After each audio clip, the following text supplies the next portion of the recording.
Okay, so we finished lighting, we finished appliances, we talked about heat loss, and you guys working on the project. So now, once, hopefully you'll be done with the project soon, but you got an idea of how much heat you will need, and you realize it's a lot. If you're on 100,000 BTU an hour, that's a lot of heat. So that's a lot of money. 100,000 BTU per hour, 60,000 BTU per hour, that's per hour. So if you're going to heat the house for 12 hours, you multiply that by 12. That's a lot of heat. So optimally, if you can get down to 20 or 30, that'll be reasonable. And there's always ways to lower heat. And probably the project will help you pinpoint where are you losing most of the heat. Where did you realize you lose most of the heat in the project? Windows and the attic. If you picked an attic with no insulation or low insulation, probably using a lot of heat from the attic. So it shows you where are you losing heat. After figuring out how much heat you need, what are our options? What can we use to heat that house? Really sleepy. No, I already had it too. It's not gonna work now. 5 hours energy, 2 hours, it's not gonna work at all. System shut down. Okay, what are our options for heating?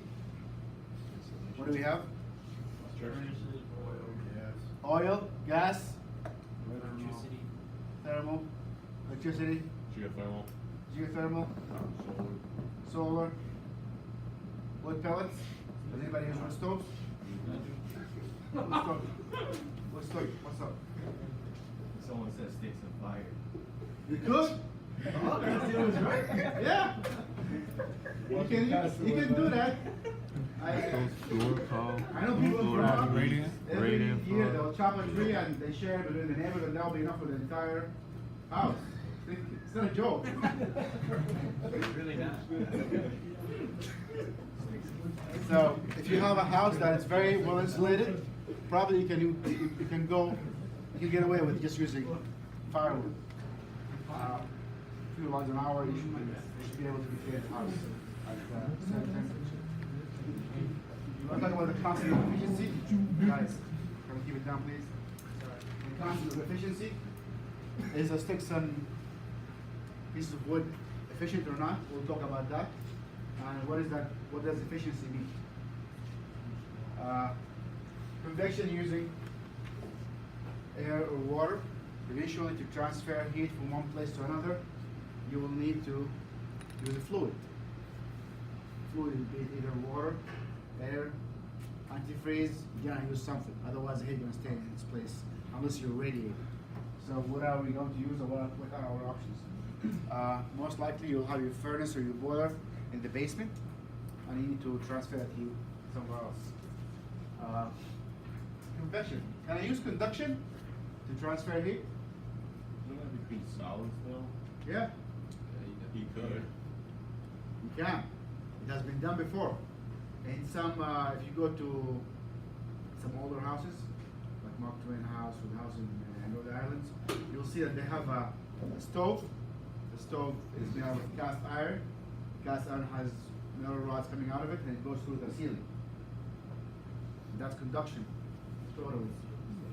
So it still works, not as efficient, but it still works as an idea. So you can use conduction to have heat. Furthermore, if you have a concrete floor, concrete is very good medium to store heat. You can run steel rods or copper rods through it, and it will conduct heat as well.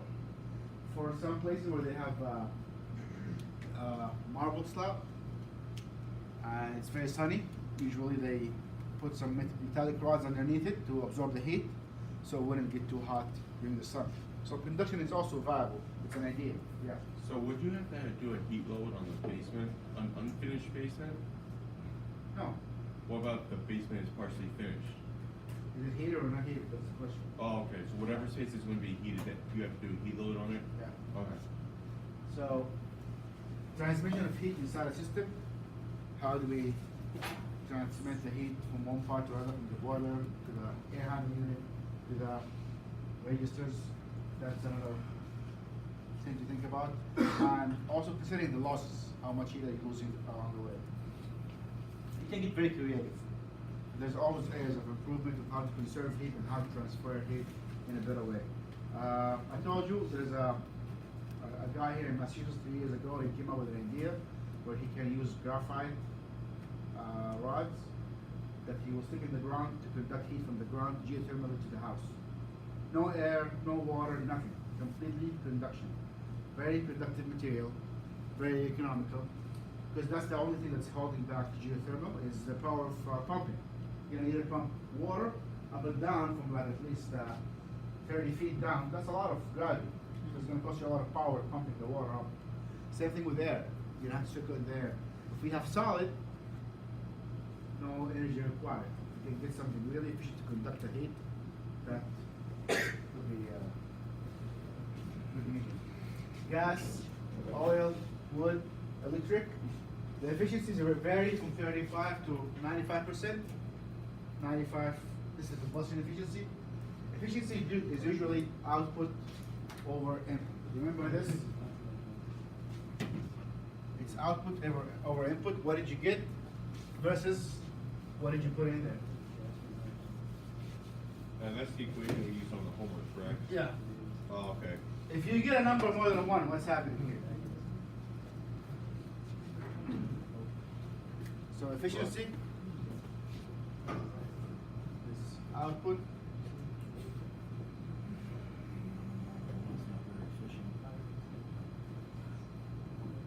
what number do I expect? 35 to 95? No, but it's going to be less than 1. Oh. Otherwise, there's something being violated here. If you get more than 1, that means that you flipped it. So it's always going to be less than 1. Is if you get, for example, 0.35, that's 35% efficiency. So what if we converted the decimal to a percentage in the homework? Would you be okay with that? Yeah, you can leave it like this. You can put it as percentage, I don't care. As long as it's less than 1. If you give me efficiency of 110, that is not possible. That violates the reverse law of thermodynamics. Okay. Residential fuel types, what do we have here in the US? Again, this is 2010. This graph has been changed a lot since then. So, natural gas, it's almost 50. And again, think again, it's not power production. This is residential heating. A lot of areas are relying on gas because there's a lot of natural gas. And so far, gas is the best medium for time being because it's more efficient, burns efficiently, less maintenance, and the drawback from having gas is you have to have a gas line. Storing gas in cylinders is really not preferable for a lot of people, and they have to be stored outside. It's an expensive system to put in if you don't have a gas line.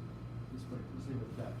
Electricity, 29%, and that is mostly for states below DC or North Carolina because the heat requirement is not that much. So you can get away with having electricity for heat. And by electricity I mean is heating the water using electricity or using heat coils. But either way, it's only viable for a place where you don't require to heat too much. Like yesterday it was too cold, today it's very cold, so that's not going to be effective for you. You can run a space heater that's 1.5 kilowatt, and it's not going to do anything. It's really cold. What is the DT? Yes, yesterday it was 32 degrees outside. So if I keep my inside at 70 minus 32, that's 38 degrees. That's a lot. That's a big difference. It means you're losing heat regardless of how much insulation you have. So electricity is not a viable option. Oil is 9%. That's national. In Massachusetts, it's very common. It's around 50%. Wasn't it in houses or neighborhoods with older style houses? Is it oil much more common?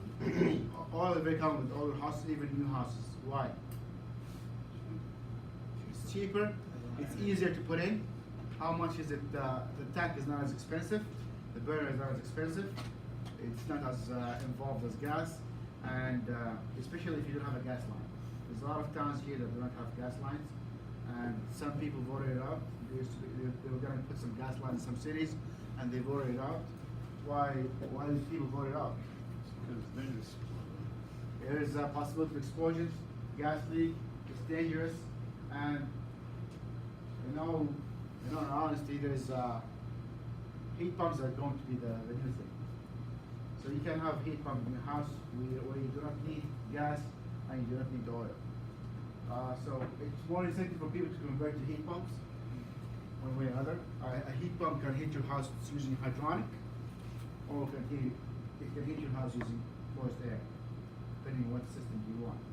But heat pumps are becoming more advanced that they will be sufficient to heat your house without having gas or oil. I personally, if I'm gonna have a house, I don't want combustible material in my house. That's more to worry about. Especially with gas leaks, and there's always an issue with gas. Especially like there was recently an explosion in Boston. Oh, Yeah. Another one? Another one, or? A month ago, Yeah. same one. Oh. Yeah, so gas is easily lit. You can light gas very quickly. It's a gaseous state. Oil is not as prone to explosion as gas. You can try to light oil with a match and it will not light. It's very heavy. You have to atomize it and make it into a vapor for you to burn. So in a way, it's much safer than gas. This way, it has to require a lot of. The flash point oil is around 400 degrees. It's Make it. Yeah. heat pump expensive system to put in a house. It's it used to be very expensive. It's getting more and more. It's getting more and more economic and affordable. This is a heat pump. And the one outside is also a heat pump. It's getting more popularity. I'm not sure if there's a lot of regulations and politics behind it, but I think heat pump is going to be the new thing. And the efficiency of heat pump is around 95%. Yeah, that's why electric cars have heat pump now. Yeah. nowadays. And So they also have batteries and coils. It's not for a car. To heat a car is not that much. It's very small space. Okay, let's think about losses, like the energy actually you burn in the house, and how much you're losing, and how much you get out of that. So efficiencies. This is the unburned fuel. 1% did not burn. Burn efficiencies. If you burn it by efficiency of 85%, that's the combustion efficiency. So if you took my combustion controls class or energy system lab 2, and we're doing combustion efficiency, who remember that? What do we get? 85, 80, that's good. So 85% of the fuel was burned. Not burned, was like transformed into heat. Sensible heat, losses, FTT losses, excess air losses, cycling, remote matching, 15%. Distribution loss is very high, 35%. Where is that happening? Losses from the boiler or the furnace all the way to your room. That's distribution losses. So eventually the heat delivered to your home from what you burn is between 40 and 85%. That is a lot of losses.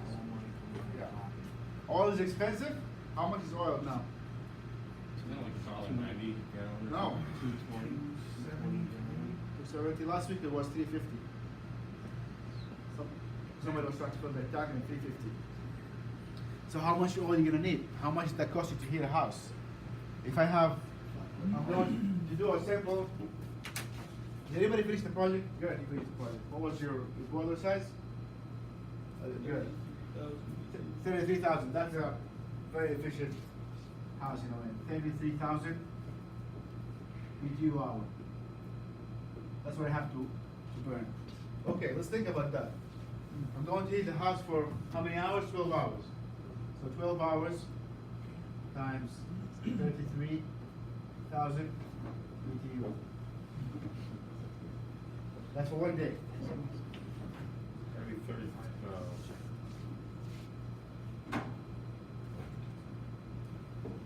That's 300,000, 9,6,000. Okay?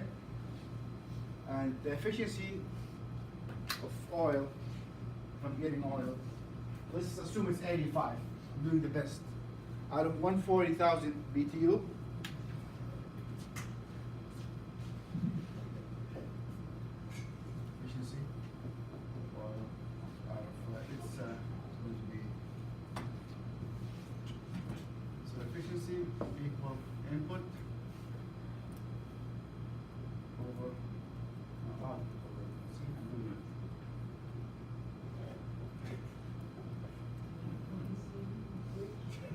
have efficiency of 85%, that's 0.85. My input is 140,000, that's what I'm assuming the oil has. That's what I'm trying to find, so I multiply those two. So my output is going to be 140,000 times 0.85. I'm going to get 119,000 BTU. So I'll divide this by, I want to see how many gallons do I need. That's the calculator.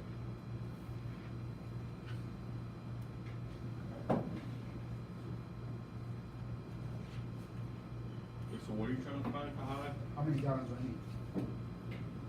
Is this gonna be on a test or no? Can I finish this, please?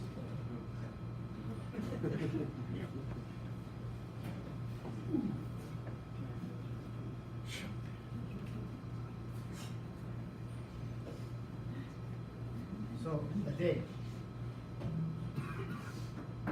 How much is a gallon?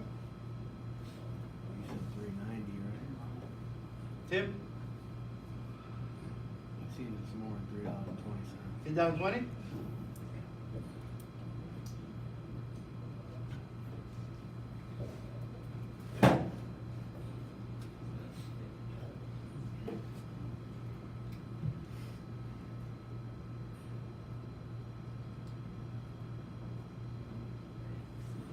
So it's gonna cost you $10 to heat this house a day. So $300 worth of oil a month. That's a lot of money. That is a lot of money. Would you rather be cold? It's a necessity. It's a necessity. That's why they're always subsidized. So there are ways around it. And again, what am I assuming? I'm assuming 12 hours. Probably not gonna heat the house for 12 hours. Probably gonna be 8 hours inside the house. 4 hours in the car, you know. Make so much money. And to answer your question, something similar to this. Huh? Something similar to this. Alright, so something on the next quiz or? I'm not sure I'm gonna ask something like that at some point. Just to give you an understanding how much money is involved. And how do you compare system financially? Because at the end, this is a lot of money. Like $300 a month, that's a lot of money. Burned wood is the cheapest one. It's not. No? On Wednesday, we did the same comparison using wood pellets. Wood, If Yeah, you're but cutting wood down pellets your are own bad, tree. yeah. wood pellets are more efficient than actual wood because it's condensed. And logging is regulated. You can't just go and cut down the tree. How much is it for a ton of pellets? The pellets are, the last I checked was a bag, 20 pounds is around, Fits on your property. You're gonna buy it in tons though. Yeah, you gotta buy it a ton, so. but anyway, we did the, wood chip we talking? we did the math based, we compared oil and wood pellets based on 15,000 bags, 20 pounds. Pellets were were cheaper. However, pellets are not always available. People buy a lot. Yeah, so you can go sometimes cold days, you would never find pellets, and they're also regulated. There's a certain amount of pellets we produce based on woods. So you gotta think about that. So that's why you cannot depend on wood stoves unless you have a garage full of pellets ready for you. And usually for a similar house, you will use at least a bag a day to heat the house. So, and that's burning the wood very efficient. So going back to the whole heating systems, we talked about that before. Steam power was the driving force, and the vacuum pump. Steam heating came with James Watt. Space heating was discovered in England, and that was by just pumping steam into the room to make the room warmer. And actually came before that when they used to have the wood stove.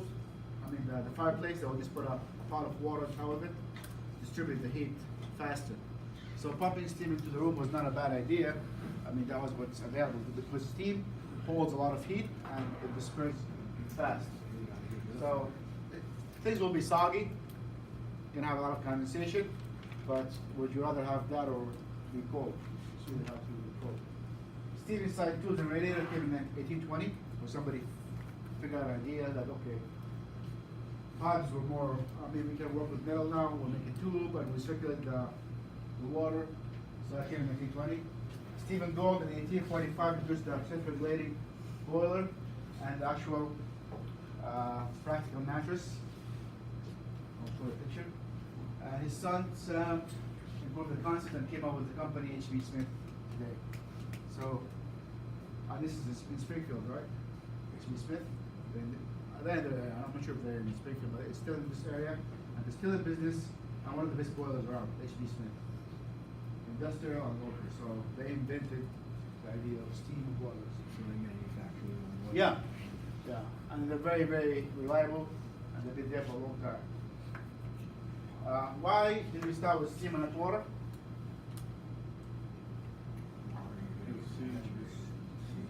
Disperse. No. Huh? Because steam disperses quicker. Yeah. Why not water though? Because water, it takes longer to heat it. So is steam. It's easier to move. Huh? It's easier to move. Easier to move, yeah, but why didn't we use water even though it's easier to move? Usually pumps. No pumps. The pump was not invented yet. And even when they invented, they were very expensive.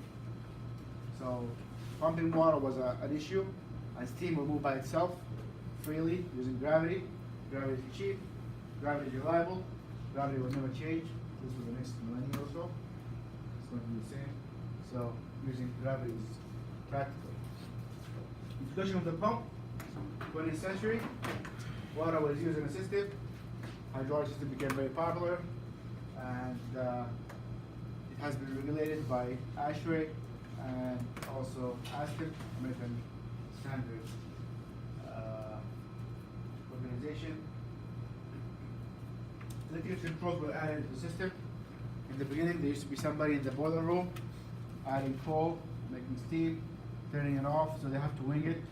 So it become really hot, and it will ramp down. So it was not very regulated. So you put some coal in the beginning of the night, and then coal which will last for the whole night. So it was not very regulated. Piping advanced became easier and cheaper to put piping. In the beginning, if you see in a steam system, they have this thick galvanized steel, around like 4 millimeter thick. That's only for steam. If you go to a hospital, they are still there. Steam requires a lot of thick pipes because steam can build up pressure. Piping was very expensive. How much is one of those cast steel iron mattresses? They're very expensive. Last I checked, they're around $400 or $500 for one, for like 3 by 2 by 4. They're very expensive. They're very heavy. I tried to move one. I thought it was bolted to the ground. It's not. It was very, very heavy. All one of the radiators? Yeah. That's expensive too. Because it's a lot of steel, and it's a lot of weight. It has a lot of inertia. And this is how it works. Put the steam in, and it's supposed to store some heat and disperse it later on. So piping advances, and we were able to use also copper. Now we have cheaper piping. This is very economical. We can use also PEX. We can use combination between PVC, PEX, and this piping. So it became cheaper, it became easier to have sophisticated heating in a house with heat stiffer. Probably those radiators are very common, they're very cheap. What I think is the problem with these radiators is it going to give you the same heat as steam, as a big steam mattress? No, but they're very cheap. If you go to like one of those new houses, cookie cutter houses, you're going to have a lot of these. You go to the living room, and all around you'll see radiators like this. It's very convenient. So if I want to heat this room using this radiator, I'm going to go twice out of the room. Ridiculous, 7 feet. So, or you can get a double decker, but still it's not that efficient. There are a lot of options though. There are a lot of options for radiators, depending on how much you will spend. This will do the job, but it's not going to be the best option for the user. So what were you saying about double decker? They have two rows. Radiators, new shapes, materials, lower cost, depending on how much you will spend. Where do you want the heat? Some of them come as to be hanging on the wall. Some of them are thick. Some of them are like have convectors in them. They have fans to heat the room faster. So many shapes. So next semester when you design your house, you do the same project as now, but you're gonna design your house and put some radiators in it. You can choose whatever you want. Go do some research, whatever does the job. But the system has to be hydraulic. Hydraulic is still very common, and hydraulic is also conducive to using heat pumps. if you go to use a heat pump, you can still heat water, but this time you're not going to use, gas. You said design the house, you mean like all the dimensions of the rooms and stuff? or- No, you're gonna get a floor plan, Oh, okay, then. and you have a first design thing- system. Okay. How exactly is that connected? Huh? How is that connected? It's just like an AC, it has a refrigerant line all the way to the condenser outside. The condenser is actually in the hallway, it's really far. So, and this condenser has 3 units, one in the office, one in build class, one in this class. So it's multitasking, 3 units, and it's very convenient.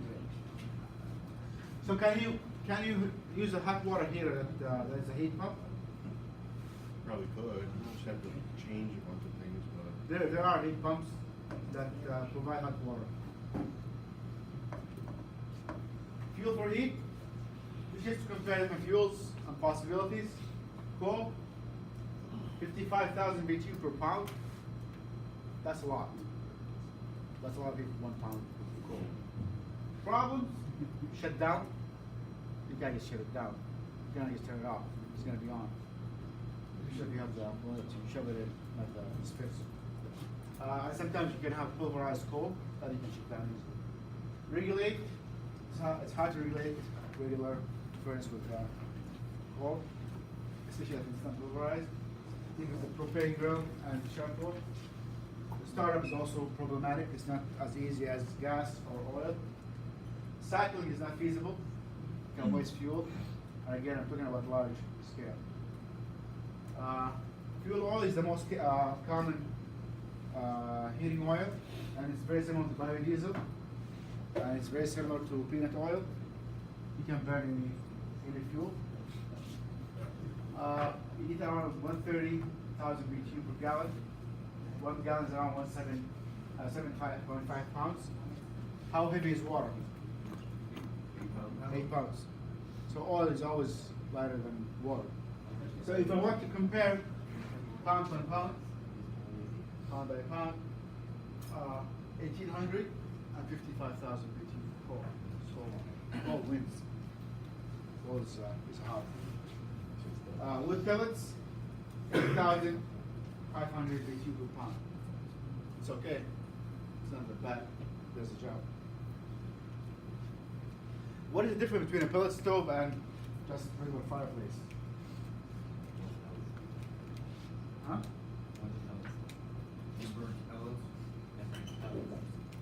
Couple of thermals, huh?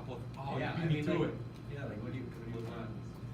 So, if you look at the wood pellet stove and you look at the fire inside, it's burning at higher temperature and it's blowing air into it constantly.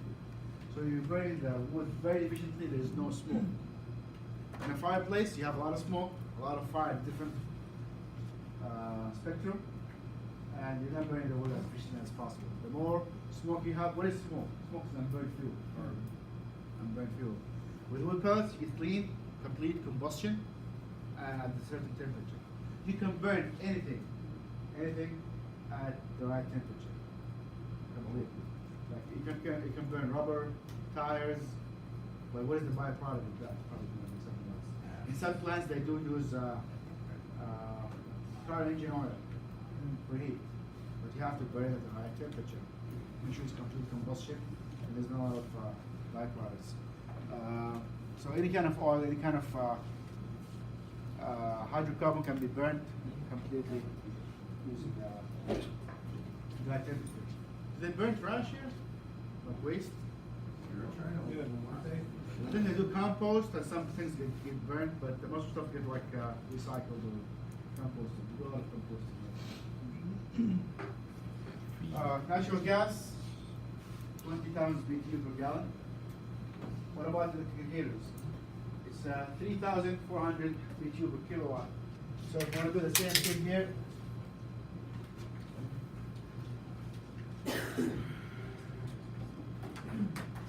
for the same BTUs, how much would that cost me per day? So 39600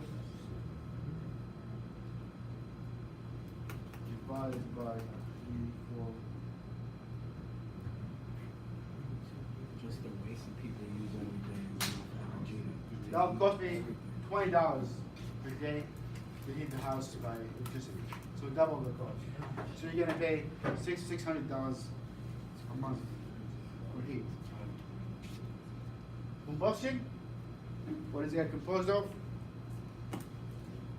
21 oxygen, 89% nitrogen. So mostly nitrogen. Do we need nitrogen? No, but it's there. All we need is oxygen. We need the right mixture of fuel. As I said again, if you don't have the right mixture of fuel in there, you'll have unburned fuel, which is smoke. You don't want smoke. And we need a lot of byproducts. Question? Yeah? So think of a grill fire or candle wick. If the candle wick is too long to have smoke, if it's too short to have smoke, it's not burning completely. So whenever you have smoke, you have unburned fuel that did not get enough temperature. So you need to have the right mixture. Also, if you think of the grill fire, if you have, let's say you're grilling with charcoal, if it's half lit, probably gonna have some smoke. Yeah. Smoking meat. Yeah. Let's keep the fireball. But smoked meat, you light the entire pellet, but you put it in low fire. So yeah. Primary air and secondary air, that's something you have to think of just again. Even with a candle or with a grill. Primary fire, primary air is what you supply with the fuel. Secondary is after it's combusted to consume more air, and you have to supply that as well. I'll show you in this schematic on this way. This is the equation for combustion, in a way. Do you have to know that? Yeah, it's gonna be in the quiz. What? You serious? Yeah. So what is? You dropped the whole quiz grade, right? What is that? Everything's in the quiz. If you keep asking, I'll put everything in the quiz. So stop asking. Exactly. So, what is this? Carbon and hydrogen. What is this? Fuel. All petroleum products are made out of hydrogen. All organic matter made of hydrogen and carbon. The X and Y. The X and Y are just the number of chain. This is the variation of X and Y is what makes gasoline, fuel oil, kerosene, what have you. So any fuel is going to burn with air, and we said air is oxygen and nitrogen. Adding a spark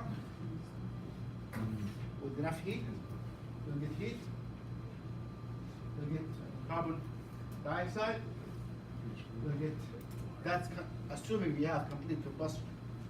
You get water, it's always water, right? As a byproduct. You get nitrogen, comes out as is, we have to.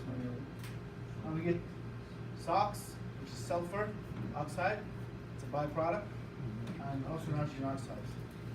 So the air is 80% nitrogen. If you burn at the wrong temperature, you might oxidize nitrogen and you have NOx.